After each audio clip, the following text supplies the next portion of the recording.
अमरीकी इस्तेमारियत का ख़ात्मा, सहयूनी दहशतगर्दी का ख़ात्मा और एक जीता जागता आलम इस्लाम और एक पुरअमन आज़ाद और ख़ुद मुख्तार मिडल ईस्ट होगा इंशाअल्लाह। मैं बिल्कुल वाज़ेह तौर पर कहता आया हूँ कि ये सिर्फ सहयूनी दहशतगर्द रियासत का मंसूबा नहीं है ईरान के ऊपर हमला करना, बल्कि ये अमेरिका, यूरोप और सहयूनी नाजायज़ दहशतगर्द इसराइली रियासत का मुश्तरका मंसूबा है।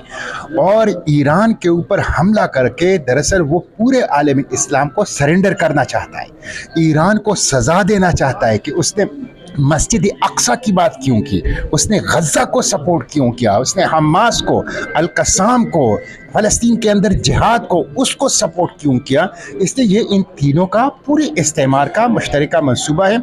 और ये जो ट्रंप ने बयान दिया है 1 करोड़ आबादी पर मुश्तमिल तेहरान को खाली कर दो, ये शर्मनाक है, शैतानी अमल है, दहशतगर्दी है। तुम कौन होते हो कि 1 करोड़ आबादी वाले तेहरान को उसको खाली करने की धमकी देते हो। तेहरान के अवाम बाशऊर हैं, बहादुर हैं, जुर्रतमंद हैं। जहाँ पर एक खातून सहाफ़ी सहर इमामी वो मिसाइलों की बारिश में अपनी रिकॉर्डिंग जारी रखती है और दूसरी तरफ दहशतगर्द नाजायज़ रियासत इसराइल का वज़ीर आज़म अपना बर्थडे वो ज़ेर ज़मीन बंकरों के अंदर मनाता है बुज़दिलों की तरह। जिस कौम के ख़वातीन इतनी बहादुर हों वो तेहरान खाली नहीं करेंगे इंशाअल्लाह। वो मुज़ाहिमत करेंगे, वो लड़ेंगे, वो अपनी आज़ादी, अपनी वक़ार, अपनी खुद मुख्तारी, अपनी दीन के लिए इंशाअल्लाह हर किस्म की कुर्बानी। देखिए वो तो बिल्कुल वाज़ेह तौर पर डील की बात नहीं है।